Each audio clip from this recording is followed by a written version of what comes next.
और बड़ी खबर आ रही है, सुरक्षा बलों के एंटी नक्सल अभियान के कारण बस्तर में नक्सली बैकफुट पर आ गए हैं। अब नक्सली पर्चे फेंककर दहशत फैलाने की कोशिश में हैं।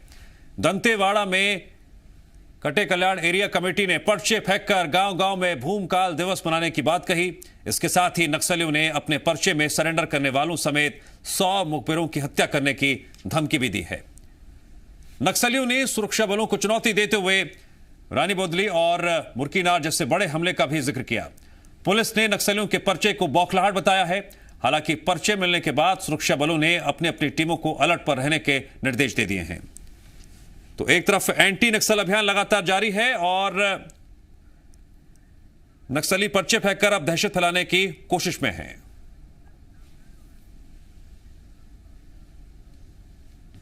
और इस खबर पर और अधिक जानकारी के लिए जुड़ गए हमारे दो सहयोगी। जगदलपुर में मौजूद हैं अविनाश, तो वहीं रजनी ठाकुर रायपुर में मौजूद हैं। अविनाश, ये जो पर्चा फेंकने की रणनीति अपना रहे हैं नक्सली, लगातार इनके खिलाफ अभियान चलाया जा रहा है, क्या माना जाए? बैकफुट पर तो हैं ही, डरे हुए हैं और इस तरह की कायराना हरकत कर रहे हैं। देखिए, नक्सल संगठन के द्वारा पर्चा फेंके जाने का जो ये सिलसिला है, ये कोई नया नहीं है, ये हमेशा से चलता रहा है। और अपनी बात को लोगों तक पहुंचाने का एकमात्र सही माध्यम उन्हें लगता है कि पर्चा फेंकिए और उसके बाद दहशत कायम कीजिए। लेकिन वास्तविक स्थिति धरातल पर जो नजर आ रही है, यदि नक्सल संगठन को इस तरह की धमकी देनी पड़ रही है कि 100 सेलेक्टेड मुखबिरों को हम मार गिराएंगे, यदि बार बार नक्सल संगठन को जनता से आह्वान करना पड़ रहा है कि भूमकाल आंदोलन में हिस्सा लीजिए, यदि नक्सल संगठन को बार बार ये बताना पड़ रहा है कि हम कोई बड़े हमले को अंजाम दे सकते हैं, तो आप सोचिए कि स्थिति क्या है। क्योंकि अगर आपको कोई बड़े हमले को किसी तरीके से अंजाम देना है तो ये तो बहुत गोपनीय बात होनी चाहिए। लेकिन इसी चीज से पता लगता है कि इन बेहद गोपनीय बातों को भी यदि आप पर्चे के माध्यम से सार्वजनिक रूप से बता रहे हैं तो आपकी स्थिति क्या है।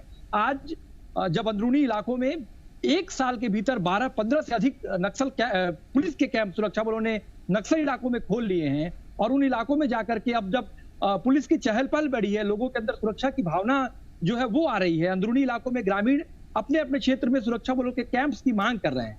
ऐसी स्थिति में नक्सल संगठन को अब इस तरह के हथकंडे अपनाने पड़ रहे हैं ताकि जनता जो है वो आंदोलन के नाम पर, आजादी के नाम पर, इस तरह की तमाम चीजों के नाम पर नक्सल संगठन का सहयोग दे। लेकिन वास्तविकता यह है कि जनता अब सुरक्षा चाहती है, जनता विकास चाहती है, जनता रोजगार चाहती है, जनता जंगलों में रहकर झूठी आजादी के नाम पर अपना जीवन कुर्बान नहीं करना चाहती है।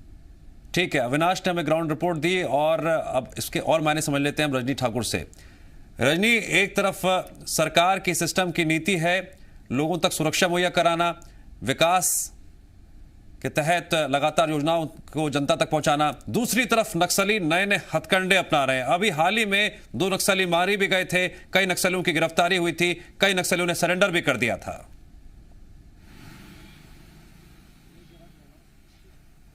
जी दिव्यांश, देखिए अविनाश ने अभी जो बताया है वो जमीनी हकीकत है।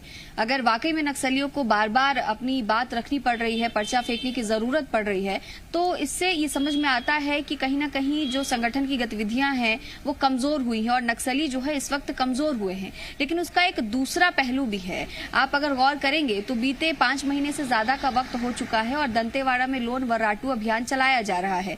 इसके जरिए ऐसे परिवारों से संपर्क किया जा रहा है जिनके परिवार। ठीक है, मैं आपको रोकना चाहूंगा। हमारे साथ दंतेवाड़ा से एसपी अभिषेक जी जुड़ गए हैं। अभिषेक जी, आपका स्वागत है जीएमपीसीजी पर। धन्यवाद।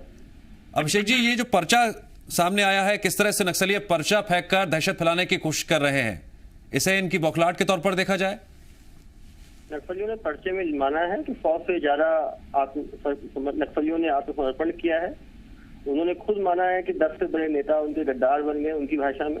कहीं ना कहीं कि पुलिस के बढ़ते प्रभाव से वो बौखला रहे हैं और वो धमका रहे हैं कि इन 100 लोगों की वो हत्या करने की कोशिश करेंगे। और जो पुलिस के कैंप्स नए खुले हैं टेटम टिप्पा, उसको रानी बोदली और मुर्कीनार में जो पहले घटनाएं हुई थी जिसमें करीब 50 से पुलिसकर्मी मारे गए, तो उस तरह की घटना करने की पुनरावृत्ति करने की कोशिश करेंगे। जी, निश्चित रूप से ग्रामीणों में मोटिवेट करने के लिए, उनको अपनी तरफ लाने के लिए ऐसी बातें वो कर रहे हैं। पुलिस पूरी तरह से तैनात है, मुस्तैद है और किसी भी घटना को विफल करने के लिए हम पूरी तरह से सचेत हैं। अभिषेक जी, इन पर्चों के सामने आने के बाद क्या आप गांव में लोगों तक पहुंचकर उन्हें और भी ज्यादा जागरूक किया जाएगा, एंटी नक्सल अभियान में और तेजी लाई जाएगी? निश्चित रूप से जो हमारा लोन वाला जो अभियान है जिसमें हम लगातार आत्मसमर्पण करा रहे हैं, उसमें आज भी 8 लोग सरेंडर हो रहे हैं, 300 लोग सरेंडर हो चुके हैं। हमारी कोशिश है कि और भी जो ग्रामीण संगठन में नक्सलियों से जुड़े हुए हैं उनको भी मुख्य धारा में वापस लाया जाएगा। और क्योंकि जन युद्ध है, जनता जिसके साथ रहेगी उसी की विजयी होगी, और निश्चित रूप से जनता का विश्वास जीत के और जो है हम सुरक्षा बलों को तैनात करके नक्सलियों को मुंह तोड़ जवाब देंगे। अभिषेक जी, क्या ये भी एक वजह है कि अभी हाल ही में जिस तरह से 2 नक्सली मारे गए थे, कई नक्सलियों ने सरेंडर भी किया, उसके बाद भी कहीं ना कहीं नक्सली बैकफुट पर आ गए हैं और इस तरह की कायराना हरकत कर रहे हैं आप? निश्चित रूप से वही है, कागज फेंक के बैनर से लगा के गांव वालों को डरा रहे हैं, धमका रहे हैं, लेकिन गांव वाले भी उनकी बातों में नहीं आ रहे हैं, वो बातों को समझ रहे हैं। और यही कारण है कि वो लगातार सुरक्षा एजेंसियों के साथ जुड़ रहे हैं। और जिस तरह से पैरामिलिट्री फोर्सेज, छत्तीसगढ़ पुलिस अंदर अपना प्रभाव बढ़ा रही है, वो दिन दूर नहीं कि हम पूरी तरह से नक्सलियों को खदेड़ने में सफल रहेंगे। ठीक है अभिषेक पल्लव जी, जी मध्य प्रदेश छत्तीसगढ़, इस वक्त छत्तीसगढ़ की जनता आपको सुन रही होगी, क्या आप जनता से और खासकर गांव वालों से कुछ अपील करना चाहेंगे इस पर्चे के मद्देनजर? बिल्कुल, भूमकाल दिवस जैसा आज है, नक्सलियों का गुंडाधूर के जो गुंडाधूर का जो भूमकाल आंदोलन हुआ था, जिसमें अंग्रेजों से उन्होंने वीरता से लड़े थे, वैसे ही हम ग्रामीणों से, ट्राइबल से, आदिवासियों से ये आह्वान करेंगे कि वो भी एकजुट होके अपने देश का, अपने इलाके का विकास करें, उनके साथ जुड़े और नक्सलियों को अपने इलाकों से खदेड़ भगाएं।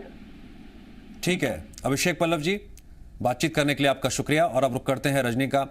रजनी, आप पर्चों को लेकर बता रही थी, जानकारी दे रही थी, किस तरह से नक्सली पूरी तरह से बैकफुट पर नजर आ रहे हैं। अविनाश ने भी हमें ग्राउंड रिपोर्ट हम तक पहुंचाई, क्या वहां पर स्थिति है, गांव वाले विकास चाहते हैं, अब कहीं ना कहीं ग्रामीणों का साथ भी नक्सलियों को मिलता हुआ नहीं दिखाई दे रहा है। जी बिल्कुल, जो सहयोगी हमारे अविनाश ने बताया वो जमीनी हकीकत है। और इसके साथ ही से एक दूसरा पहलू जिस पर जिक्र भी मैं कर रही थी कि लोन वराटू अभियान दंतेवाड़ा में चलाया जा रहा है और तकरीबन 5 महीने से ये अभियान चल रहा है। बड़ी संख्या में नक्सली इसमें समर्पण भी कर रहे हैं। परिवार के जरिए एक इमोशनल दबाव डालकर नक्सलियों से समर्पण की यहाँ पे रणनीति जो है वो अपनाई जा रही है। लेकिन उसके साथ ही ये भी देखा जा रहा है कि जब से लोन वराटू अभियान शुरू हुआ है उसके बाद ग्रामीणों की हत्या नक्सली बड़े पैमाने पर कर रहे हैं, तो इसे भी गंभीरता से लेने की जरूरत है। जो पर्चे फेंके गए हैं उसमें रानी बोदली और मुर्कीनार का जिक्र किया गया है। दोनों ही घटनाओं को लगभग 10 साल हो चुके हैं। रानी बोदली में 76 जवान हमारे मारे गए थे और मुर्कीनार का वीडियो भी बाद में सामने आया था जिसमें ये नजर आ रहा था कि जो नक्सली हमले हुए हैं उसका जश्न मना रहे हैं हथियारों के साथ। और उस वीडियो में एक और अहम बात दिखी थी कि कई किशोर बच्चे, बहुत कम उम्र के बच्चे जिनकी उम्र जो है वो 15 साल के करीब है, ऐसे बच्चे भी वहां पर मौजूद थे। और कुछ दिन पहले की आप एक बयान का अगर जिक्र मैं करूं और उसे याद करें तो एक बयान आया था जिसमें कि ये बताया गया था कि बड़ी संख्या में नक्सली जो हैं वो कामयाब रहे हैं कोरोना काल के दौरान युवाओं को अपनी गतिविधियों में शामिल करने के लिए। तो क्या इन दोनों घटनाओं के जिक्र को महज एक सामान्य घटना माना जाए या ये माना जाए कि नक्सली बड़े स्तर पर कुछ तैयारी कर रहे हैं भीतर ही भीतर? तो दोनों पक्षों की तरफ से यहाँ पर सोचने की जरूरत है। सरकार को और ज्यादा सतर्क होने की जरूरत है ताकि रानी बोदली और मुर्कीनार जैसी घटनाएं वापस ना हो। लेकिन अच्छी बात यहाँ पर ये नजर आती है कि कहीं ना कहीं उनमें बौखलाहट जरूर है नक्सलियों में, और वो इस चीज को लेकर परेशान है कि अब ग्रामीण भी उनका सहयोग नहीं कर रहे हैं और जो अभियान चलाए जा रहे हैं नक्सलवाद को खत्म करने के लिए उसमें ग्रामीणों का सहयोग ज्यादा बढ़ा है। अविनाश, पर्चे में नक्सलियों ने भूमकाल दिवस मनाने की बात भी कही है, जरा भूमकाल दिवस का इतिहास सामने रखते हुए बताइए, ये बात कहते हुए उन्होंने क्या संदेश देने की कोशिश की है? देखिए, भूमकाल दिवस वाकई में ये आम लोगों को अच्छे से समझना चाहिए। भूमकाल दिवस बस्तर में अंग्रेजों के खिलाफ यहाँ का जो धुरवा आदिवासी युवा था गुंडाधुर, उसने अंग्रेजों के खिलाफ जो लड़ाई शुरू की थी और जिस तरीके से उसने एक बड़ा समूह इकट्ठा किया था और अंग्रेजों के खिलाफ आवाज बुलंद की थी, इस पूरे काल को भूमकाल कहा जाता है। और बड़ी बात यह है कि भूमकाल जो पूरा आंदोलन रहा है उसको एक तरफ से जहां लोकतंत्र में, जहां पर सिस्टम में पॉजिटिव रूप से देखा जाता है, तो वहीं दूसरी तरफ नक्सल संगठन भी भूमकाल आंदोलन के नाम पर आदिवासियों को अपनी तरफ जोड़ने की कोशिश करती है। कहीं ना कहीं भूमकाल आंदोलन के प्रति आदिवासियों में दिल के गहरे में एक सॉफ्ट कॉर्नर है, एक प्यार है उस आंदोलन से, एक बस्तर के प्रति अपना जो समर्पण है वो भूमकाल आंदोलन उसका प्रतीक है। तो इसी भूमकाल आंदोलन को अपने तरीके से अपने स्वार्थ के लिए भुनाने की कोशिश जो नक्सली है वो करते हैं। और इसी भूमकाल आंदोलन के नाम पर नक्सल संगठन की नींव यहाँ पर जब पड़ी है, उसके बाद से अपने आंदोलन को वो भूमकाल आंदोलन से जोड़ करके बताते हैं और वे आम आदिवासियों को, आम लोगों को ये बताने की कोशिश करते हैं कि जिस तरीके से बाहर से अंग्रेज आए थे और उन्होंने बस्तरवासियों का शोषण किया था और जिस तरीके से गुंडाधुर ने खुद आदिवासी होकर के अंग्रेजों के खिलाफ विद्रोह किया था, ठीक उसी तरीके से भारत सरकार आज अंग्रेजों की भूमिका है और नक्सल संगठन भूमकाल आंदोलन चला रही है। इस तरीके से एक कहानी गढ़ के यहाँ के आम आदिवासियों को भूमकाल आंदोलन के नाम पर जोड़ करके उन्हें विद्रोही बनाने की कोशिश की जा रही है, जबकि इसका एक दूसरा पहलू ये भी है कि जिस तरीके से अंग्रेज बाहर से बस्तर में आए थे और उन्होंने यहाँ शोषण किया था, ठीक उसी तरह नक्सल संगठन भी एक बाहर का संगठन है, बाहर की विचारधारा है जो यहाँ के लोगों को के प्रति अपने तरीके से काम कर रहे हैं। ठीक है अविनाश और रजनी, आप दोनों का शुक्रिया जानकारी देने के लिए।